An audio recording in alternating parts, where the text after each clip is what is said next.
گھڑیوں کے دامن سے نکلتے اجالے اپنے اندر سمو لینے چاہیے، یہ سعادتیں اپنی روح میں جذب کر لینی چاہیے، تاکہ جب ہم اس دنیا سے جائیں تو ہمارے پاس ایک بہت بڑا روشنیوں کا ذخیرہ ہو جو ہماری قبر میں بھی چراغاں کرے، حشر میں بھی روشنی دے، اور ہمیں کہیں بھی اندھیروں کا سامنا نہ کرنا پڑے، چونکہ روشنیاں تو ہم نے یہاں سے لے کے جانی ہیں۔ تو یہاں سے کتنی روشنیاں لے کے جاتے ہیں، یہ ہماری ہمت ہے، یہ ہماری کوشش ہے۔ اللہ نے تو لوٹ سے لگائی ہے، اس کی رحمتیں مسلسل ہمارے اوپر برس رہی ہیں، اور یہ صدقہ ہے آمنہ کے لال کا، ورنہ ہم اس قابل کہاں تھے۔ تو میں اللہ کی بارگاہ میں آپ سب کے لیے دعا گو ہوں، آپ میرے لیے دعا گو رہیں کہ اس شب نور کی برکتیں ہمیں نصیب ہوں۔ حضور نے ارشاد فرمایا، من قام لیلۃ القدر ایمانا و احتسابا غفر له ما تقدم من ذنبہ، جس نے لیلۃ القدر میں قیام کیا ایمان اور محاسبہ نفس کے ساتھ، اللہ اس کے پچھلے سارے گناہ معاف فرما دیتا ہے۔ ام المومنین سیدہ عائشہ رضی اللہ تعالیٰ عنہ فرماتی ہیں کہ میں نے عرض کی، اے اللہ کے محبوب صلی اللہ علیہ وسلم، اگر میں لیلۃ القدر کو پا لوں تو مجھے پھر کیا دعا مانگنا چاہیے؟ تو حضور نے ارشاد فرمایا، اگر تم لیلۃ القدر پا لو تو یہ دعا مانگو، اللہم انک عفو تحب العفو فاعف عنی، اے اللہ تو معاف کرنے والا ہے، معاف کرنے کو پسند کرتا ہے، میرے معاملات سے درگزر فرما۔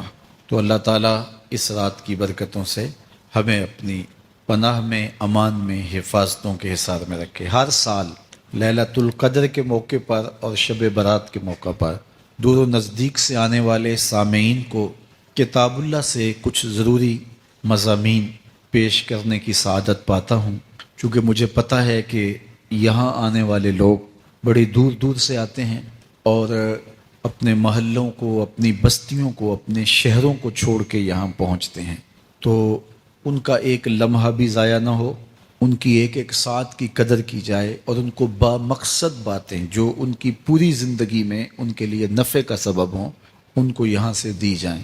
تو قرآن مجید سے بہتر اور کیا پیغام ہو سکتا ہے؟ تو انشاءاللہ آج آپ کے سامنے کتاب اللہ سے ایک مضمون رکھوں گا، اللہ کتاب و سنت کے اجالوں سے ہمارے من کے سارے اندھیرے اور ظلمتیں دور کر دے۔ سورہ القیامہ میرا آج کا مضمون ہے، جو 40 آیات پر مشتمل ہے۔ سورۃ القیامہ قیامت کے اس بات اور اس کے ہولناک منظر کی عکاسی پر مشتمل ہے۔ معاد کا یقین ہماری زندگی میں نظم پیدا کرتا ہے۔ اگر کسی قوم کو احتساب کا یقین نہ ہو تو اس کی زندگی بے ربط ہو جاتی ہے، لوٹ مار کا بازار گرم کر لیتا ہے کہ مجھے کون پوچھنے والا ہے۔ لیکن جس قوم میں احتسابی عمل مضبوط ہو، وہاں لوٹ مار کا بازار گرم نہیں ہو سکتا۔ تو دنیا کے اوپر نظم قائم رکھنے کے لیے احتسابی عمل بہت ضروری ہے۔ دنیا بھر کے دانشور یہ بات کہتے آئے ہیں، اگر جرائم ختم کرنے ہیں تو انصاف فراہم کرنا پڑے گا۔ اگر عدالتیں قابل فروخت مال بن جائے، تھانے بکنے لگ جائیں، تو پھر معاشرے جرائم سے پاک نہیں رہ سکتے۔ تو عدالتی نظام اگر بے لاگ ہوگا اور انصاف لوگوں کی دہلیز تک پہنچے گا تو معاشرے ستھرے اور پاکیزہ ہوں گے اور ایک خوبصورت معاشرتی نظم قائم ہوگا۔ تو احتسابی عمل اور عدالتی نظم اچھا رکھنے کے نتائج ہم اپنی آنکھوں سے دیکھتے ہیں، تو کیا آخرت کا احتساب ہونا ضروری نہیں، جہاں افراد کا اور قوموں کا فرد عمل پیش ہو اور پھر جزا و سزا ان کو دی جائے؟ تو اسلام نے جو معاد اور آخرت کا تصور دیا ہے، یہ فرد اور قوم کی زندگی میں ایک نظم پیدا کرتا ہے۔ لیکن ہر دور میں جو مجرم ہوتے ہیں، جن کا کام ہی لوٹ مار ہوتا ہے، وہ کبھی نہیں چاہتے کہ احتسابی عمل مضبوط ہو۔ وہ چاہیں گے کہ عدالتیں قابل فروخت جنس بن جائیں، تھانوں کی بولیاں دی جا سکیں اور انصاف کبھی بھی قائم نہ ہو، تو بے لاگ احتساب کا وہ کبھی بھی رواج نہیں پڑنے دیں گے۔ جو لوگ آخرت کے تصور کو جھٹلاتے ہیں، ان ساری قوموں کو دیکھ لیں جنہوں نے آخرت کو جھٹلایا، وہ قومیں ہیں جو برائی میں لت پت تھیں اور گناہوں بری زندگی بسر کر رہی تھیں۔ اب ایسی قومیں کبھی پسند نہیں کرتی کہ کوئی آخرت بھی ہو جس کا خوف انہیں گناہوں کی اور بدیوں کی زندگی سے نکالے، چونکہ وہ اس زندگی سے نکلنا ہی نہیں چاہتے، تو آخرت کا وہ ڈٹ کے انکار کرتے۔ قریش مکہ نے بھی آخرت کا ڈٹ کے انکار کیا اور کہا کہ ہم آخرت کو نہیں مانتے، چونکہ اگر وہ آخرت کو مان لیتے ہیں تو پھر زندگی کی تمام تر مکاریاں، دجل و فریب، تلبیسات، لوٹ مار، ظلم و جبر جو کمزوروں پر وہ روا رکھے ہوئے تھے، اس کا جواز باقی نہیں رہتا تھا، تو اس لیے انہوں نے اس کا ڈٹ کے انکار کیا۔ قرآن مجید کی جتنی بھی مکی صورتیں ہیں ان میں آخرت کا اثبات کیا گیا ہے اور معاد کو ثابت کرنے کے لیے دلائل دیے گئے ہیں۔ یہ سورہ القیامہ یہ بھی سورت نزول کے اعتبار سے مکی ہے۔ سورت کا آغاز قسم سے کیا جا رہا ہے، لا اقسم بیوم القیامہ، روز قیامت کی قسم یاد کرتا ہوں۔ اللہ تعالیٰ نے قیامت کے دن کی قسم کی۔ ولا اقسم بالنفس اللوامہ، اور قسم ہے ملامت کرنے والے نفس کی، اس جان کی قسم جو اپنے اوپر ملامت کرے۔ انسان کے اندر جو نفس ہے وہ اس کو برائی کا حکم دیتا ہے، حکم دینے والے کو آمر کہتے ہیں، اور اسی سے مبالغہ کا صیغہ امارہ ہے، بہت زیادہ حکم دینے والا۔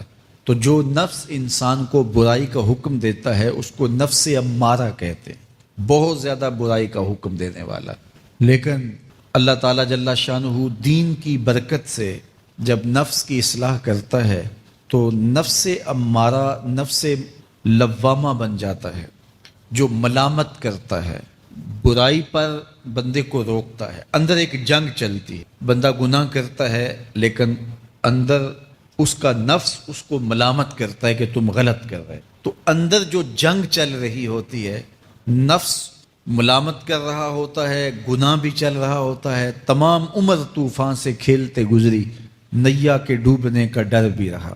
تو یہ اندر جو کھینچا تانی ہے، ملامت اور گناہ، پھر توبہ بھی ہوتی ہے، پھر گناہ بھی سرزد ہو جاتے ہیں، تو یہ نفس لوامہ جو گناہ سے بندے کو روکتا ہے، اللہ تعالیٰ جل شانہ نے اس نفس لوامہ کی قسم کی ہے کہ مجھے قسم ہے انسان کے نفس لوامہ کی، جو اس کو برائی سے روکتا رہتا ہے اور خیر کی طرف اس کو بلاتا رہتا ہے۔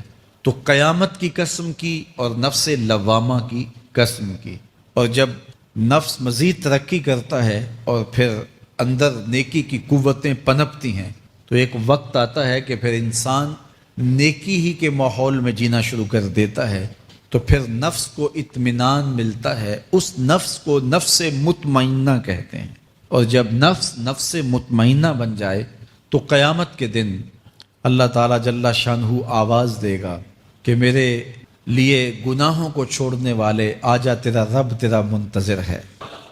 سورہ الفجر میں ارشاد فرمایا، یا ایتھا النفس المطمئنہ ارجعی الی ربک راضیۃ مرضیہ فادخلی فی عبادی وادخلی جنتی۔ اے نفس مطمئنہ آجا، تیرا رب تیرے پہ راضی اور تو رب پہ راضی، میرے بندوں میں داخل ہو کے میری جنت میں داخل ہو جا۔ تو اللہ تعالیٰ ہمارے نفس کو نفس مطمئنہ بنائے۔ تو نفس لوامہ بھی غنیمت ہے جو گناہ پہ ملامت کرتا ہے، تو اللہ تعالیٰ جل شانہ نے قیامت کے دن کی قسم کی تو ساتھ نفس لوامہ کی بھی قسم کی۔ قسم تو کوئی بھی کرے تو سننے والا متوجہ ہوتا ہے کہ یہ جو قسم کی جا رہی ہے تو یہ کسی عنوان کی اہمیت کو بیان کرنا مقصود ہے، تو پھر قسم اگر رب کرے تو پھر سمجھنے کے لیے کافی ہے کہ وہ کتنا اہم مضمون ہوگا جس پہ میرا رب ہو کے قسم کر رہا ہے۔ تو قیامت پر اللہ تعالیٰ قسم فرما رہا ہے تاکہ اس کا قسم فرمانا اہل عقل کے لیے کافی ہو کہ اس کے اس بات کے لیے اس سے بڑی کیا دلیل ہو سکتی ہے کہ میرا رب اس پہ قسم کر رہا ہے۔ اَيَحْسَبُ الْإِنسَانُ أَن لَّن نَّجْمَعَ عِظَامَهُ، اللہ تعالیٰ ارشاد فرماتا ہے کہ کیا آدمی یہ سمجھتا ہے کہ ہم ہرگز اس کی ہڈیاں جمع نہیں فرمائیں گے؟ یہ ایک کافر تھا عدی بن ربیعہ، یہ مراد ہے یہاں انسان سے۔ ایک روایت کے مطابق ابو جہل بن حشام مراد ہے۔ تو یہ ابو جہل یا عدی بن ربیعہ یہ کہتے تھے کہ کیا ہڈیوں کو دوبارہ جوڑا جائے گا، دوبارہ ان کو جمع کیا جائے گا؟ یہ نہیں ہو سکتا، قیامت نہیں آ سکتی۔ وہ کہتے تھے یہ جہاں ہے بس ختم ہو جائے گا کام تمام، لہٰذا جو عزت پانی ہے، جو لذت حاصل کرنی ہے، جو عیش و عشرت کرنی ہے، جو کچھ کرنا ہے اسی جہان میں کر لو۔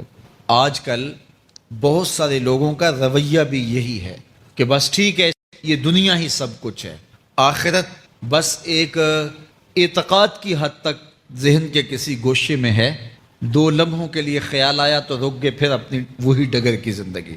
لیکن آخرت جب تیقن کی اس منزل تک پہنچ جائے، پھر انسان کے اعمال کے اندر خود بخود جو ہے وہ نظم پیدا ہو جاتا ہے کہ چونکہ میں اللہ کے حضور پیش ہونا ہے اور ایک ایک عمل کا میں نے حساب دینا ہے۔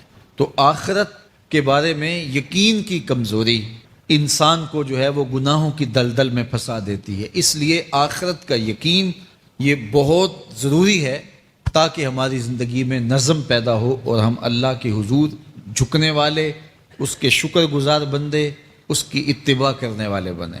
تو اب وہ کافر کہتے تھے ابن ربیعہ یا ابو جہل کہ یہ جو ہڈیاں ہیں ان ہڈیوں کو کیسے دوبارہ زندہ کیا جائے گا۔ نضر بن حارث ایک کافر تھا، وہ کہیں سے قبرستان سے پرانی ہڈی اٹھا لایا اور وہ اتنی بوسیدہ تھی کہ ہاتھ کے لمس سے ٹوٹ ٹوٹ کے گرتی تھی، اور حضور کے پاس آ کھڑا ہوا اور آ کے کہنے لگا کہ کیا ان ہڈیوں کو دوبارہ زندہ کیا جائے گا؟ کون ہے ان کو جو دوبارہ زندہ کرے؟ اور 7 ہڈی توڑتا ہے اور اس کے ریزے زمین پہ گرتے ہیں۔ تو حضور علیہ السلام نے اللہ کی جانب سے اس کا جواب دیا۔ ذرا قرآن پڑھیے، سورہ یاسین کا آخری رکوع ہے، وَضَرَبَ لَنَا مَثَلًا وَنَسِیَ خَلْقَهُ قَالَ مَن يُحْیِی الْعِظَامَ وَهِیَ رَمِیمٌ۔ اب وہ باتیں کرنے لگ گیا ہے، اس کی زبان بولنے لگی ہے، اب کہاوتیں ہمارے لیے لاتا ہے، اور کیا کہتا ہے؟ مَن يُحْیِی الْعِظَامَ وَهِیَ رَمِیمٌ، ان ہڈیوں کو کون زندہ کرے گا جبکہ اتنی بوسیدہ ہو گئی ہیں؟ تو یہ نضر بن حارث حضور کے سامنے ہڈی لایا تھا اور توڑتا تھا اور کہتا تھا یہ ہڈیاں زندہ ہوں گی، ان ہڈیوں کو دوبارہ اٹھایا جائے گا جو اتنی بوسیدہ ہو گئی ہیں کہ ہاتھوں کا لمس بھی گوارا نہیں کرتی، اس کو دوبارہ زندہ کیا جائے گا؟ کون زندہ کرے گا؟ جواب سنو، قُلْ يُحْيِيهَا الَّذِي أَنشَأَهَا أَوَّلَ مَرَّةٍ، اے محبوب فرما دیجئے اب تو ہڈیاں موجود ہیں، جب ہڈیاں بھی نہیں تھیں تو جس رب نے انسان بنایا ہڈیوں کو جوڑ کے نہیں بنا سکتا؟ اب تو میٹیریل موجود ہے جب میٹیریل بھی موجود نہیں تھا۔ هل أتى على الإنسان حين من الدهر لم يكن شيئا مذكورا، انسان پر وہ وقت بھی آیا ہے جب یہ قابل ذکر چیز ہی نہیں تھا، اس کا نقشہ نہیں تھا، اس کی صورت نہیں تھی، اس کا میٹیریل نہیں تھا، اس کا مادہ نہیں تھا، لیکن جس نے حضرت انسان بنایا، پانی کی بوند سے تخلیق کیا، تو اب کیا وہ ہڈیوں کو جوڑ کر انسان نہیں بنا سکتا؟ تو یہ کفار بات کرتے تھے کہ نہیں نہیں نہیں، اتنی بوسیدہ ہڈیوں کو کیسے زندہ کیا جائے گا، یہ بات سمجھ میں نہیں آتی۔ پھر ان کے ذرے بکھر گئے، بعض انسانوں کو جانور چیڑ پھاڑ کے کھا گئے، کچھ وہ کھا گئے، کچھ ہڈیاں پڑی رہ گئیں، کچھ ان کی ہڈیاں راکھ بن کے اڑ گئیں۔ تو کیسے ہو سکتا ہے کہ ان کو دوبارہ زندہ کیا جائے، ان کے اجزاء جوڑے جائیں؟ اب یہ عدی بن ربیعہ نے بھی یہی کہا۔ اللہ ارشاد فرماتا ہے یحسب الانسان ان لن نجمع عظامہ، یہ آدمی گمان کرتا ہے، کہتا ہے کیا ہڈیوں کو دوبارہ زندہ کیا جائے گا؟ اللہ فرماتا ہے کیوں نہیں، ہم اس بات پہ قادر ہیں کہ اس کے انگلیوں کے پور پور کو دوبارہ کھڑا کر دیں، اور اس کے اجزاء جو بکھرے ہوئے ہیں ان کو ہم اکٹھا کر کے دوبارہ ان کو جوڑ دیں، ہمارے لیے کوئی مشکل نہیں ہے۔ لیکن یہ اس کا خیال ہے کہ ہڈیوں کو کیسے جوڑا جائے گا، لیکن سورہ یاسین میں جو دلیل دی اس پہ کس قدر جو ہے وہ اشش کرنے کو جی چاہتا ہے۔ فرمایا کہ قُلْ يُحْيِيهَا الَّذِي أَنشَأَهَا أَوَّلَ مَرَّةٍ، یہ کہتے ہیں یہ ہڈیاں کون جوڑے گا؟ کہا جب ہڈیاں بھی نہیں تھی، جس نے ہڈیاں بنائی اس کے لیے جوڑنا کیا مشکل ہے؟ تو یہ عجیب تم نے بات کی۔ تو اللہ تعالیٰ جل شانہ قیامت کے دن ہمارے وجود دوبارہ اٹھائے گا اور اپنے حضور بندوں کو کھڑا کرے گا اور ان سے سوال پوچھے گا۔ یہ نہیں ہے کہ جو مرضی کرتے گئے، ایک آدمی نے ظلم کیا، جبر کیا، زیادتیاں کی، لوگوں کا حق لوٹا، لوگوں کا مال غصب کیا، عزتیں پامال کی، اور اتنا مؤثر تھا کہ عدالتیں وہ خرید لیتا تھا، کچہریاں وہ خرید لیتا تھا، پولیس وہ خرید لیتا تھا، کوئی سے پوچھنے والا نہیں تھا، اس کی بات چلتی تھی، اس کا فون چلتا تھا، اس کا رکا چلتا تھا، عیش و عشرت کی زندگی گزاری اور مر گیا، ہزاروں کے حق غصب کر کے، ہزاروں کا مال ہڑپ کر کے، لوگوں کی آبروئیں لوٹ کے مر گیا اور قبر میں چلا گیا، بس قصہ ختم۔ اب نہ وہ اٹھے گا نہ اس سے حساب لیا جائے گا، تو پھر انصاف کہاں گیا؟ ایک عدالت ایسی ہونی چاہیے کہ جس عدالت میں اس کو بھی پکڑا جائے اور ٹکٹکی پہ باندھا جائے کہ دنیا پر تو کسی نے تجھے پکڑا نہیں، آ اس عدالت میں تیرے خلاف سلطانی گواہ بھی موجود ہیں اور تجھے گناہوں کا، جرم کا بدلہ بھی دیا جائے گا، اور منصف جو ہے وہ انصاف کرے اور ان مظلوموں کو کھڑا کیا جائے کہ دنیا پر تو تمہاری داد رسی کسی نے کی، اس دربار میں تمہاری پوری پوری داد رسی کی جائے گی۔ عقل مانتی ہے کہ ایک ایسا دربار ہونا چاہیے، ایسا احتسابی عمل ہونا چاہیے، ایک ایسی عدالت لگنی چاہیے کہ جس کا کہیں جسے انصاف نہیں ملا اس کو وہاں جا کے انصاف ملے، اور وہ دن قیامت کا دن ہے۔ اس کا یقین زندگی میں نظم پیدا کر دیتا ہے اور تھر تھر بدن کانپتا ہے کہ آج اگر ہم مؤثر بھی ہو جائیں اور کسی کے سامنے جواب دے نہ ہوں، لیکن ایک عدالت تو ہے جہاں ہم نے جواب دہ ہونا ہے اور اپنے ایک ایک عمل کا حساب دینا ہے۔ تو اللہ ارشاد فرماتا ہے کہ اس عدالت کے سامنے تم نے پیش ہونا ہے، تمہارے جوڑ جوڑ کو اللہ تعالیٰ دوبارہ کھڑا کرے گا اور اس کو دوبارہ تخلیق کرے گا اور پیدا کرے گا، اور تم دوبارہ کھڑے ہو جاؤ گے، اس کے حضور پیش ہوگے۔ بل یرید الانسان لیفجر امامہ، بلکہ آدمی چاہتا ہے کہ اس کی نگاہ کے سامنے بدی کرے۔ استغفر اللہ۔ یہ ایک ظالم کافر تھا، وہ حضور کی خدمت میں آیا، کہنے لگا میں نہیں مانتا قیامت آئے گی۔ حضور نے اس کو دلائل دیے، تو جب دلائل کے سامنے بے بس ہو گیا تو کہنے لگا کہ جس قیامت کی آپ بات کرتے ہیں وہ قیامت آ بھی گئی تو میں نہیں مانوں گا۔ اللہ اکبر۔ تو وہ انکار کرنے والوں کی انتہا ہوتی ہے، اور ذرا دیکھیے وہ کیا بول رہا ہے، بل یرید الانسان لیفجر امامہ۔ اس کی سرکشی دیکھیے، اس کا تمرد دیکھیے۔ وہ کہتا ہے اچھا اگر قیامت قائم ہوئی تو یہ گناہ، یہ جرم، یہ بدی، یہ بدکاریاں، یہ ظلم جو میں کرتا ہوں، یہ بدکاریاں رب کے سامنے کروں گا۔ کیسی ڈٹائی ہے، مذاق اڑاتا ہے، تمسخر اڑاتا ہے آخرت کا۔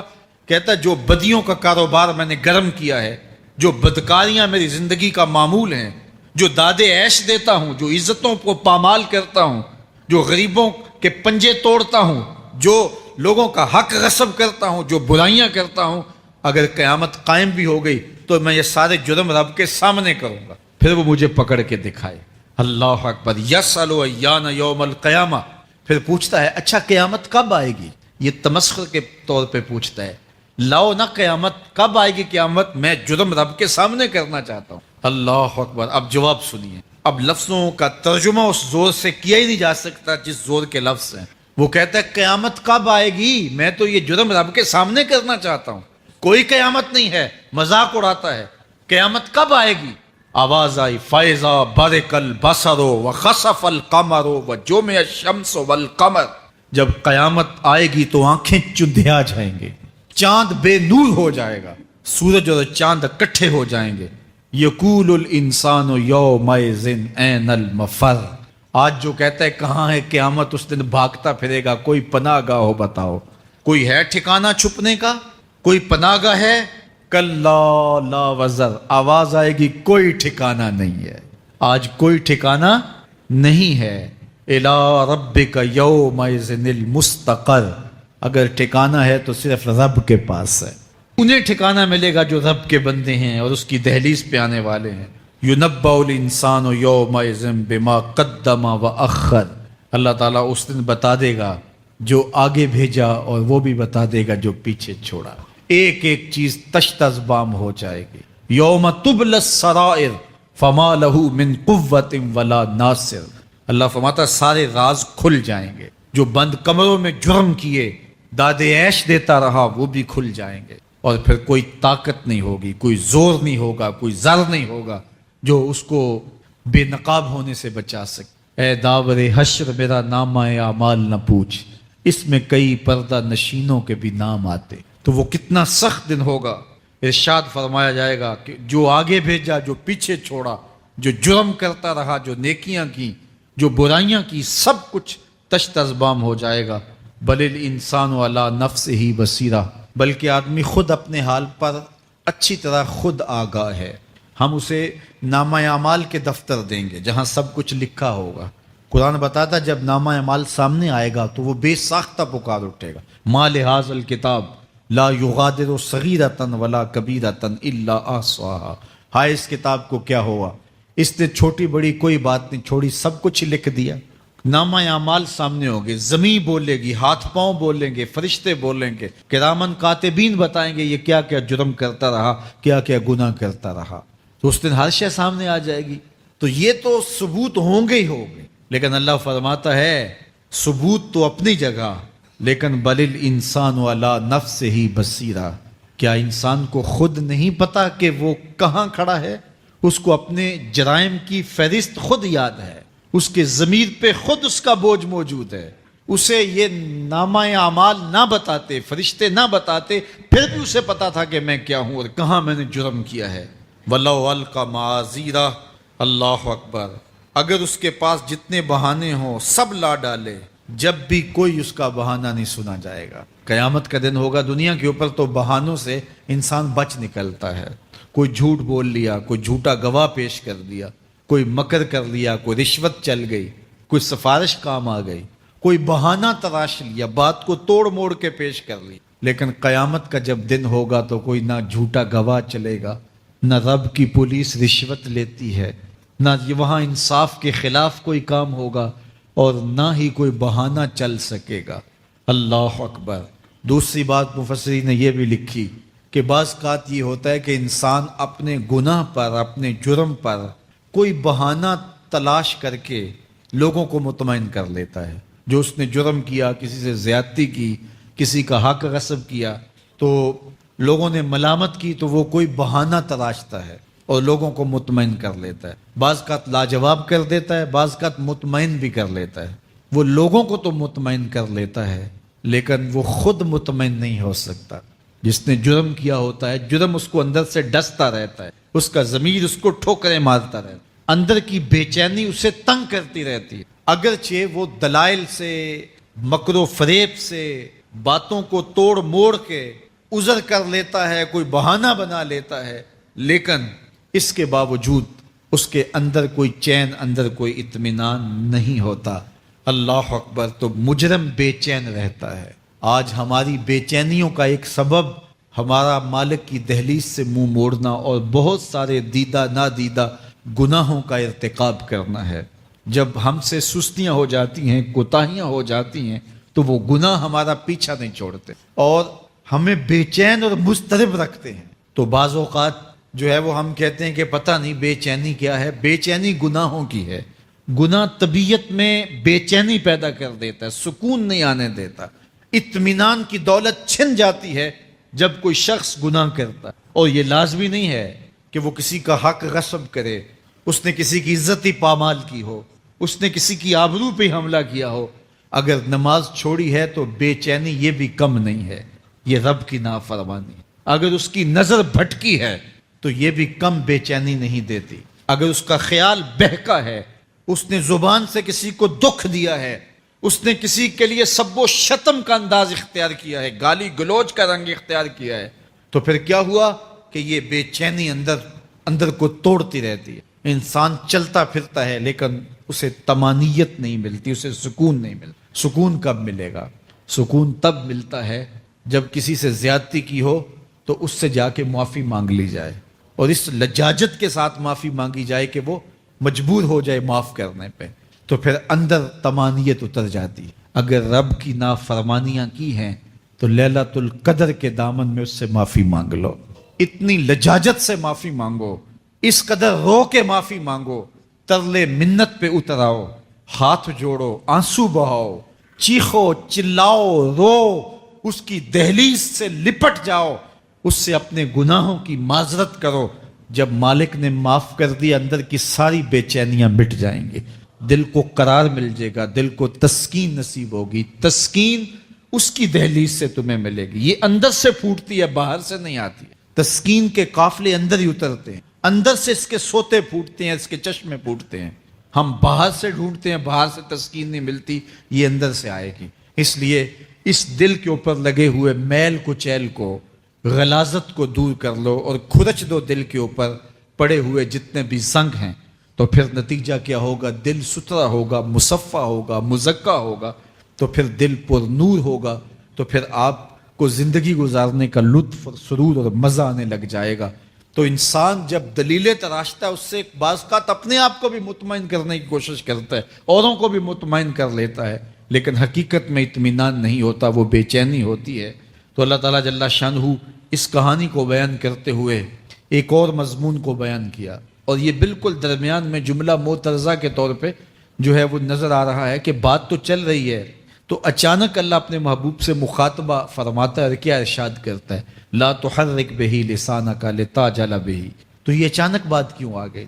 اصل بات یہ تھی کہ جب وحی نازل ہوتی تو آقا کریم علیہ السلام ہمہ تن گوش ہو کے اس وحی کو سنتے، پھر اس کو محفوظ کرنے کی فکر ہوتی کہ جو میں نے سنا ہے وہ اچھی طرح مجھے یاد ہو جائے، اور پھر آقا کریم علیہ السلام کی تیسری فکر یہ ہوتی کہ اس کے جو معارف ہیں، اسرار ہیں، اور اس کے جو ثمرات ہیں، اس کی جو تفصیلات اور نکلنے والے اس کے نتائج ہیں، وہ بھی اچھی طرح جو ہے وہ میں سمجھ پاؤں۔ تو یہ تین مشقتیں بیک وقت حضور گوارا کر رہے ہوتے۔ اب قیامت کا ہولناک منظر جو پیش کیا گیا، اور پھر انسان جب اپنے رب کی نافرمانی کرتا ہے تو جو اس کا حال ہوتا ہے، تو یہ سارے مضامین کو اللہ کے محبوب سن رہے تھے۔ حضور کے قلب اطہر پر گرانی آئی، اور میرے رب کو کیسے گوارا تھا۔ جو حضور سن رہے تھے جلدی جلدی اس کو زبان پہ لانا چاہ رہے تھے تاکہ وہ اچھی طرح ازبر ہو جائے، لیکن اللہ نے محبوب کی اس مشقت کو دیکھا تو فرمایا لا تحرک بہ لسانک لتعجل بہ۔ محبوب آپ اپنی زبان کو جنبش نہ دیں، آپ جلدی کرتے ہیں تاکہ وہ جو میں نے سنا ہے وہ میری زبان پہ آ جائے۔ ان علینا جمعہ وقرآنہ، یہ ہمارے اوپر ہے، ہم آپ کے دل میں جمع بھی کریں گے، جو آپ کو سکھایا ہے وہ آپ کو یاد بھی رہے گا، وہ آپ بھول نہیں سکیں۔ فَإِذَا قَرَأْنَاهُ فَاتَّبِعْ قُرْآنَهُ، اور جب ہم پڑھ لیں تو پھر اس کے بعد آپ اس کو دہرائیں پڑھیں۔ ثُمَّ إِنَّ عَلَيْنَا بَيَانًا، پھر اس کی تفصیل بھی ہمارے ذمہ ہے، اس کا بیان بھی ہمارے ذمہ۔ اس سے وہ لوگ جو حجیت حدیث کا انکار کرتے ہیں اور پھر وہ کہتے ہیں کہ نہیں بس قرآن مجید کی آیات ہی ہیں، اس کے علاوہ اور کچھ نہیں ہے، وہ من اللہ نہیں ہے، تو یہاں غور کرنا ہے۔ ثم ان علینا بیانہ فرمایا گیا، پھر ہمارے اوپر ہے اس کا بیان جو آپ کو ہم القاء کریں۔ اور آقا کریم نے فرمایا، سنن نسائی کی روایت ہے، انما اوتیت القرآن ومثلہ معہ، مجھے قرآن دیا گیا اور قرآن جتنے اور علوم بھی میرے سینے میں رکھے گئے۔ تو صرف قرآن ہی نہیں اتارا گیا حضور کے سینے میں، حضور کے سینے میں بہت کچھ نازل کیا۔ حضور کا سینہ گنجینہ ہے اسرار و معانی کا، اور اللہ تعالیٰ جل شانہ نے اپنے محبوب کو بہت کچھ عطا کیا۔ یہ بیان کرنے کے بعد فرمایا کلا بل تحبون العاجلہ وتذرون الآخرہ۔ اللہ اکبر، کوئی نہیں بلکہ یہ جو تم لوگ ہو اے کافرو، تم اس چیز کو پسند کرتے ہو جو بالکل نقد ہے، جو جلد ملنے والی ہے۔ دنیا کا سودا نقد ہے، دنیا کے نفع نقد ہیں، دنیا کی لذات نقد ہیں۔ شیطان کہتا ہے اب چوری کرو اب مال آئے گا، اب زنا کرو اب لذت ملے گی، اب ڈاکہ کرو اب امیر ہو جاؤ گے۔ تو دنیا کے سودے نقد ہیں اور آخرت کے وعدے ادھار ہیں۔ تو ارشاد فرمایا بل تحبون العاجلہ، تم دنیا کی جو عاجل چیزیں ہیں، جو بالکل نقد سودے ہیں، تم ان کے پیچھے پڑتے ہو۔ وتذرون الآخرہ، اور آخرت کو چھوڑتے ہو۔ دوسرے مقام پہ ارشاد فرمایا سورہ العالی میں بل تؤثرون الحیات الدنیا والآخرۃ خیر وابقی، تم دنیا کی جیتی زندگی کو ترجیح دیتے ہو، حالانکہ آخرت بہتر بھی ہے اور دائمی بھی۔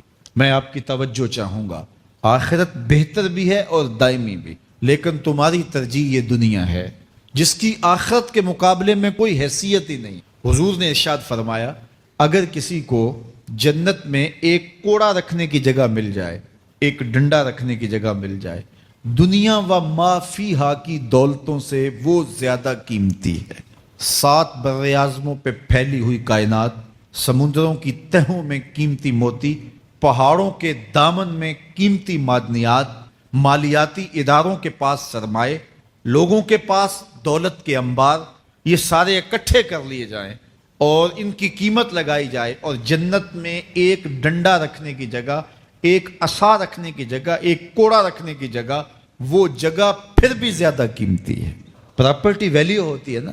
وہ کہتے ہیں کہ دور دراز دیہات سے 10 ایکڑ فروخت کریں تو یہاں ہمارے بائی پاس پہ اگر لیں تو 1 کنال جگہ آئے گی، 10 ایکڑ فروخت کر کے یہاں 1 کنال ملے گی. اور اگر آپ مزید اس کو فروخت کر کے مزید جو ہے وہ کسی مہنگے علاقے میں چلے جائیں تو ہو سکتا ہے 2 مرلے اس 10 ایکڑ کے مقابلے میں آئیں. تو اس طرح مختلف جگہوں کی پراپرٹی ویلیو ہوتی ہے. اللہ کے محبوب جنت کی پراپرٹی ویلیو بتا رہے ہیں. 7 بر اعظموں پہ پھیلی ہوئی کائنات کو ایک پلڑے میں رکھیں. پوری دنیا کے اندر جو سرمائے ہیں، جو ماضی میں سرمائے لوگوں نے خرچ کر لیے، جو حال میں موجود ہیں، جو آنے والے ادوار میں لوگوں کے پاس آئیں گے، قارون کا خزانہ اور سرمائے سارے اکٹھے کر کے ایک پلڑے میں رکھ دیں، جنت میں ایک عصا رکھنے کی جگہ پھر بھی زیادہ قیمت. تو پھر دنیا کی آخرت کے مقابلے میں قیمت کیا ہوئی؟ دنیا کی جنت کے مقابلے میں ویلیو کیا ہوئی؟ اور جنت میں سب سے کم جگہ کس کو ملے گی؟ جو سب سے آخر میں جائے گا. ظاہر ہے سب سے کم جگہ اسی کے پاس ہوگی جو سب سے آخر میں جہنم کے دھکے کھا کھا کے، رگڑے سہ سہ کے پھر آخر میں جنت میں جائے گا. سب سے تھوڑی جگہ اس کے پاس ہوگی. حدیث پاک میں آتا ہے، بخاری میں آتا ہے، حضور نے ارشاد فرمایا کہ جب جہنم سے آخری جہنمی نکالا جائے گا تو اللہ تعالیٰ اسے پوچھے گا بتا تیری کوئی آرزو. تو وہ کہے گا مالک یہ آرزو ہے، یہ آرزو ہے، مختلف آرزوؤں بتائے گا. اللہ فرمائے گا لکا ما تمنیتا، جو تو نے آرزو کی جا جا تجھے میں نے عطا کر دی، اب جنت میں چلا جا. تو اس کی تو توقع یہ ہوگی کہ سایہ دیوار جنت میں جگہ مل جائے تو غنیمت ہے، اور اگر جنت کے اندر جاؤں تو کوئی جھونپڑا مل جائے 2 مرلے کا تو وہ بھی کافی ہے. لیکن اللہ اسے کتنی جگہ دے گا؟ اللہ فرمائے گا جا جنت میں، تیرے لیے جنت میں دنیا سے 10 گنا جگہ ہے. 7 بر اعظموں کو 10 سے ضرب دے تو کہا کہ دنیا سے 10 گنا جگہ تیرے لیے. اس کو یقین ہی نہیں آئے گا. وہ کہے گا اتسخر وانت الملک، میرے رب تو بادشاہ ہو کے مجھ سے مذاق کر رہا ہے؟ اللہ فرمائے گا نہیں، تیرے لیے 10 گنا جگہ ہے، اور اس کے لیے 10 گنا جگہ ہوگی جو سب سے آخر میں جنت میں جائے گا. میں آپ کی توجہ چاہوں گا، جو آخری جنتی ہے اس کے پاس کتنی جگہ ہوگی، کتنی پراپرٹی ہوگی؟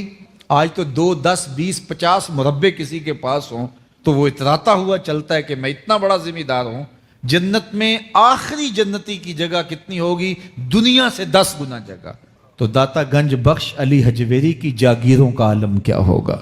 بابا فرید الدین گنجے شکر کی جاگیروں کا عالم کیا ہوگا؟ پھر اصحاب رسول کی جاگیروں کا عالم کیا ہوگا؟ قیمتی کتنی جگہ کہ ایک ڈنڈا رکھنے کی جگہ مل جائے، دنیا و ما فیہا سے وہ قیمتی، اور وہ قیمتی جگہ دنیا سے 10 گنا جگہ اس کو دی جائے گی جو سب سے آخر میں جائے گا. تو مجھے بتائیے اس سے بڑا بے وقوف کوئی ہے جو آخرت کو برباد کر کے دنیا کا سودا کرتا ہے؟ بل تؤثرون الحیات الدنیا والآخرۃ خیر وابقا. کہا آخرت بہتر بھی ہے اور دائمی بھی، نہ ختم ہونے والی زندگی ہے. تو یہاں بھی ارشاد فرمایا کلا بل تحبون العاجلہ وتذرون الآخرہ.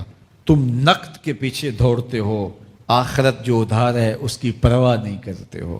یہ نقد تمہیں مل بھی جائے، پہلی تو بات ہے ملتی نہیں ہے. دنیا تمہارے آگے بھاگتی اور تم پیچھے بھاگ رہے ہو.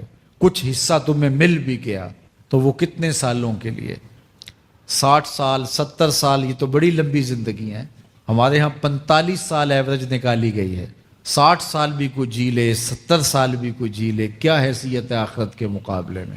آخرت کا ایک دن یوم حشر قرآن بتاتا ہے 50,000 سال کا ہوگا.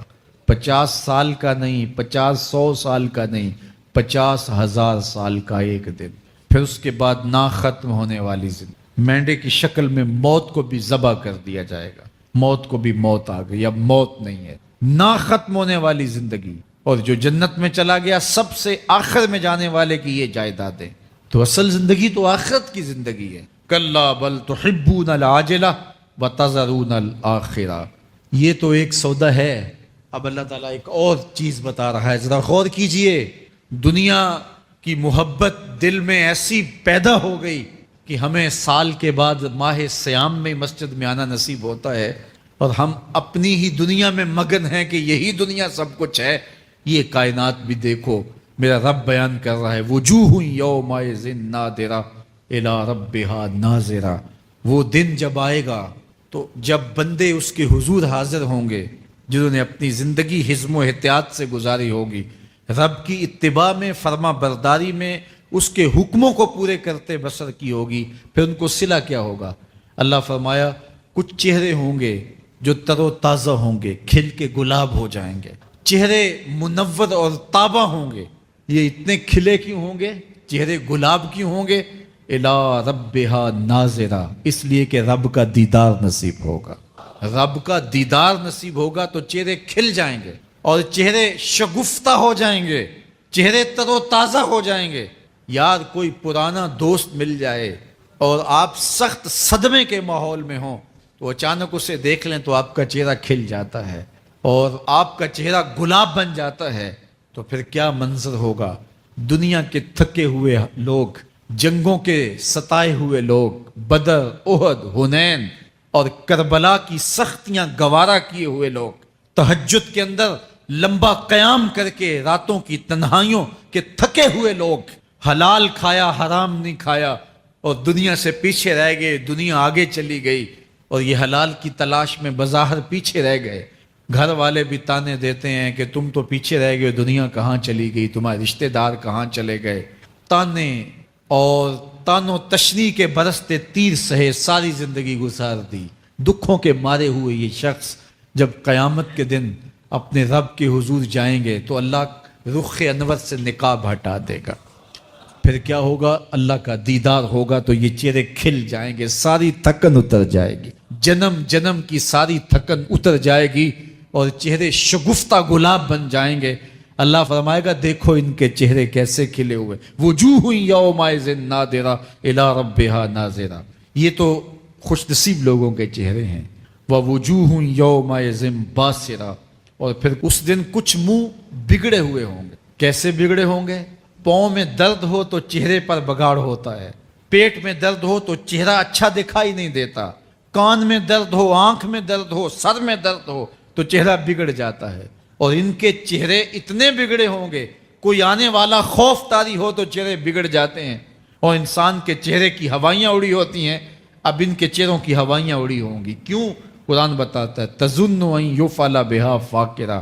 یہ ڈر رہے ہوں گے کہ ہمارے ساتھ اب جو سلوک ہونے والا ہے وہ کمر کی ہڈی توڑ دے گا. ہم نے رب کے حکموں کو توڑا، ہم نے پرواہ نہیں کی. ہم سمجھے دنیا میں آئے ہیں تو ہماری دنیا ہے، آوارہ ہوں، خواہشات نفس کے مطابق زندگی گزاریں، آنکھیں بے حیائی میں لگی رہیں، سوچیں آوارگی میں لگی رہیں، کان نغمے سنتے رہے، زبان جھوٹ بکتی رہی، ظلم و جبر کا بازار گرم رکھا، عصمتیں عزتیں پامال کرتا رہا، لوگوں کا مال لوٹتا رہا، حق غصب کرتا رہا، کلیجے اور دل چیرتا رہا، لوگوں کو زخمی کرتا رہا، لوگوں کے جذبات سے کھیلتا رہا. پرواہ نہیں کی کہ یہ دنیا ہے، امتحان گاہ ہے، چند دنوں کے لیے آئے ہیں، اللہ کے حضور پیش ہونا ہے، عملوں کا حساب ہونا ہے.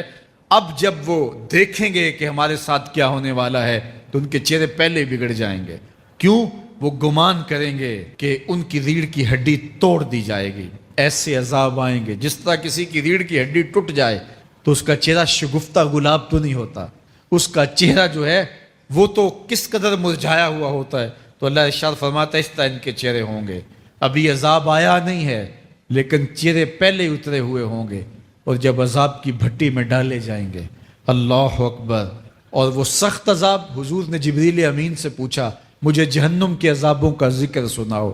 عرض کی حضور سب سے ہلکے عذاب کی کہانی سناتا ہوں، اور وہ یہ کہ جہنمی کے پاؤں میں آگ کا جوتا رکھا جائے گا، باقی پورا بدن اس کا سلامت ہوگا. یہ سب سے ہلکے عذاب کی کیفیت ہے. اب پاؤں میں آگ کا جوتا ہوگا، حدت، گرمی، شدت اتنی ہوگی کہ دماغ پگھل کے ناک اور کانوں کے راستے سے باہر آ جائے گا۔ پاؤں میں رکھے ہوئے جوتے کی گرمی دماغ کو ایسے چڑھے گی کہ وہ پگھل جائے گا اور ناک اور کانوں کے راستے سے باہر آ جائے گا۔ تو اللہ کے عذاب کے خوف سے چہرے بگڑ جائیں گے، حالت سلامت نہیں رہے گی۔ یہ بات ذہن میں رکھیں کہ اللہ جس کو جہنم میں ڈالے گا اس کو اس صورت میں نہیں ڈالے گا، یہ محمدی صورت ہے، یہ شکل اس کی چھین لی جائے گی اور اس کی شکل بڑی کر دی جائے گی۔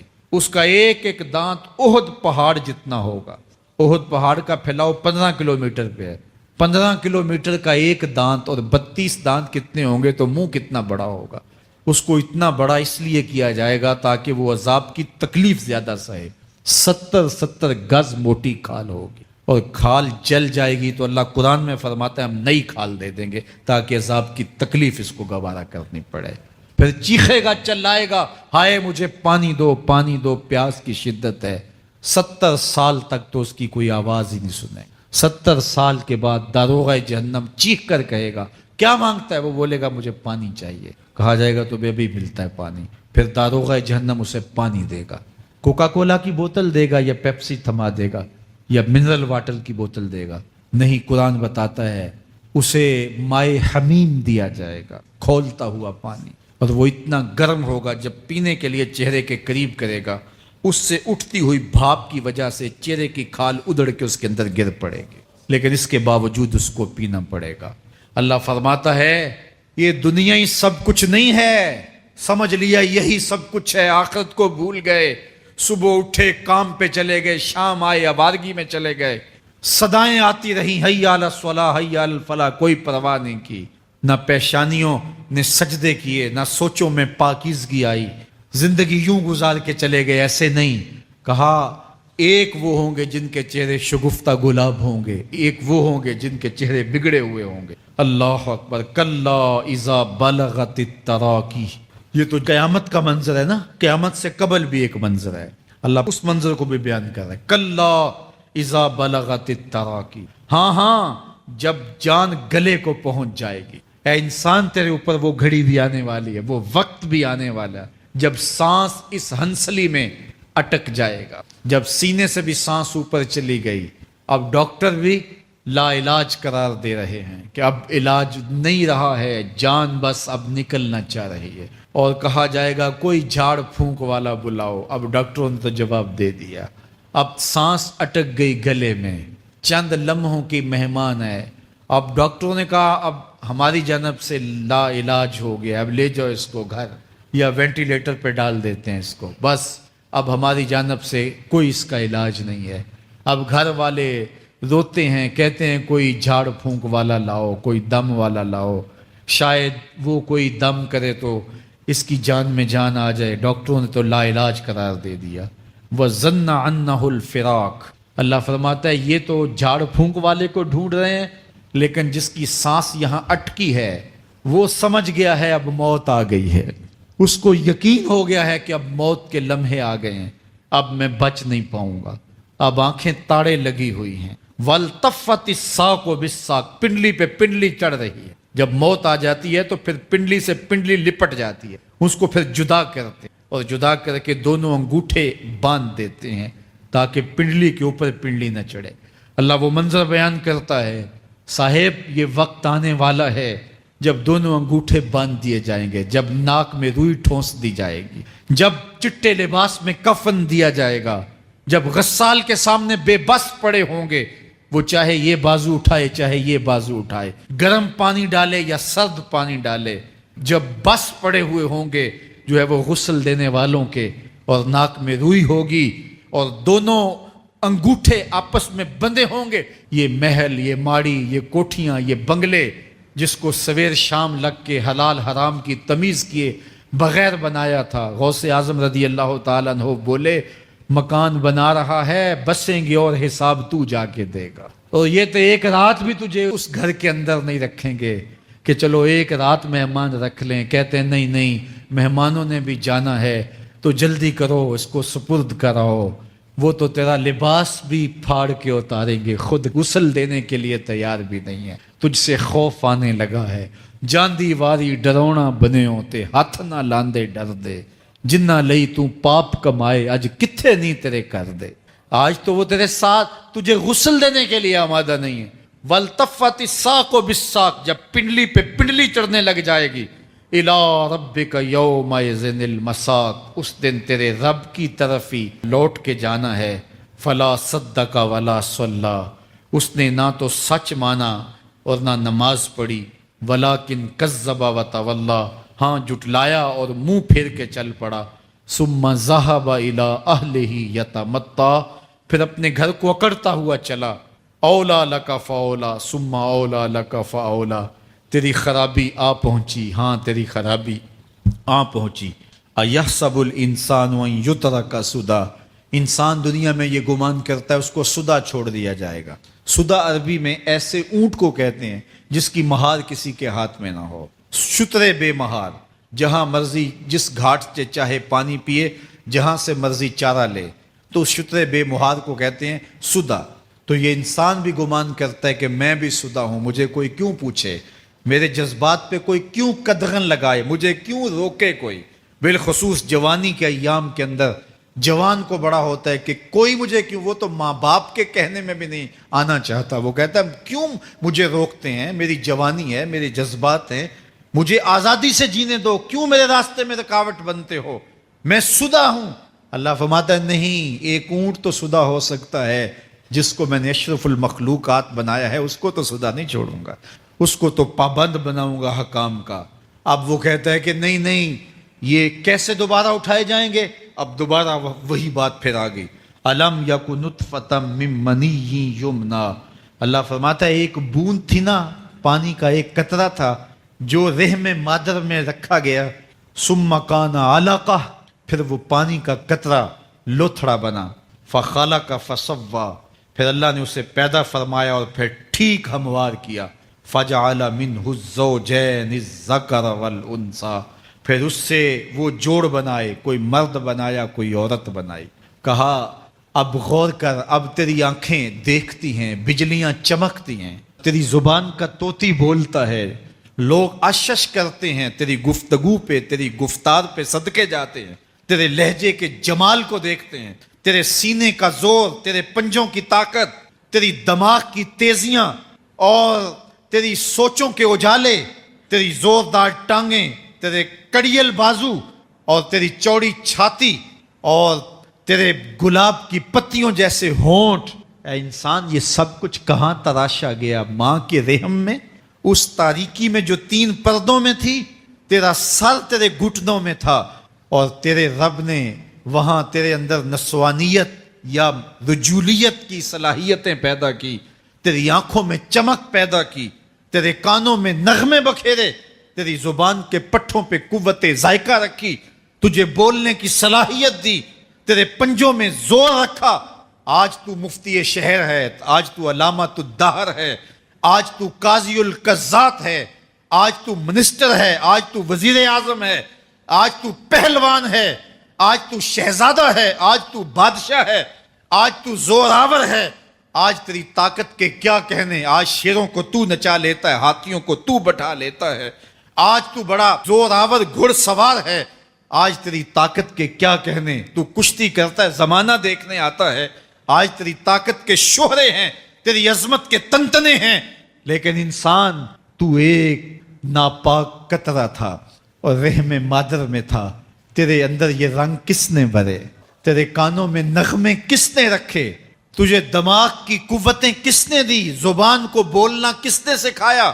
آنکھوں میں توانائیاں کس نے رکھی؟ تیری زبان کا طوطی بولتا ہے، یہ سلیقے کس نے دیے؟ پھر اللہ فرمایا، کتنا زوردار بیان ہے، الیس ذالک بقادر علی ان یحیی الموتى، جو ماں کے پیٹ میں ایک نطفے کو ایک خوبصورت انسان بنا سکتا ہے، ہڈیوں کو جوڑ کے دوبارہ انسان نہیں بنا سکتا؟ کیا وہ دوبارہ تجھے کھڑا نہیں کر سکتا اپنے سامنے پیش ہونے کے لیے، جس کے حکموں کو تو نے توڑا ہے، جس کے فرامین کا تو نے مذاق اڑایا ہے؟ کیا وہ اتنا ہی بے بس ہے کہ اپنے حضور تجھے جو ہے وہ کھڑا ہی نہیں کر سکتا ہے؟ جس رب نے تجھے ماں کے شکم میں شکل دی، حضرت شیخ فرید الدین عطار بولتے ہیں سانے کستی سلاتی می شود، ایسا کاریگر ہے مٹی سے بادشاہ بنا ڈالتا ہے۔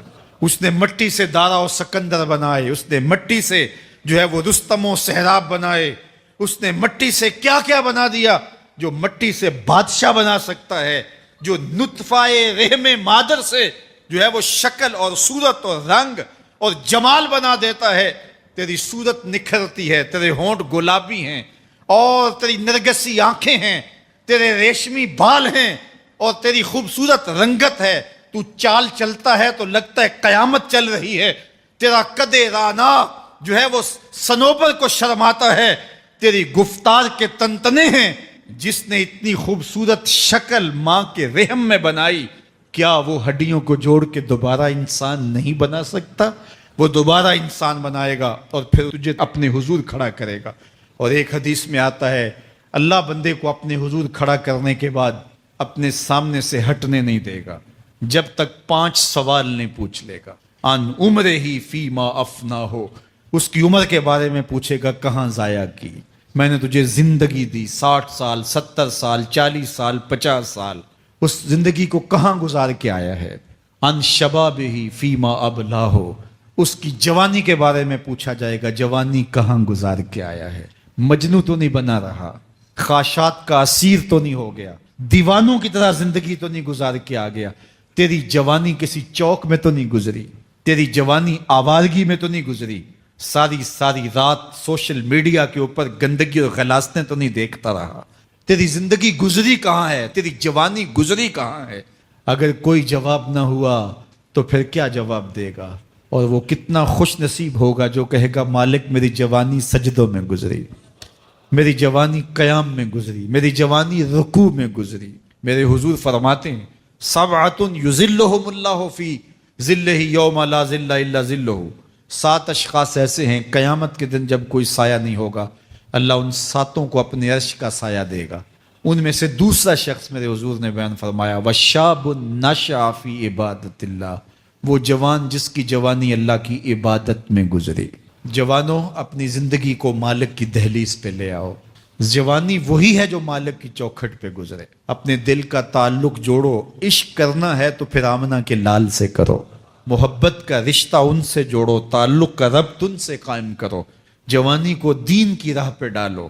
اللہ اکبر، سنو میرے حضور کا فرمان انا حبیب اللہ، میں اللہ کا حبیب ہوں۔ پھر فرمایا الشاب التائب حبیب اللہ، جو جوان جوانی میں توبہ کرے وہ بھی اللہ کا حبیب ہے۔ آؤ اللہ کے حبیب بن جاؤ، اللہ کے حبیب بن جاؤ، اللہ کے حبیب بن جاؤ، اللہ کے محبوب بن جاؤ۔ لیلۃ القدر کی گھڑیاں ہیں، رات کا پچھلا پہر ہے، اللہ کے حضور یہ عہد کر کے اٹھو مالک جو زندگی گزر گئی، آئندہ جوانی کا ایک ایک لمحہ تیرے لیے گزرے گا، جیوں گا تو تیرے لیے، مروں گا تو تیرے لیے، میری ایک ایک سانس تیرے نام وقف ہوئی،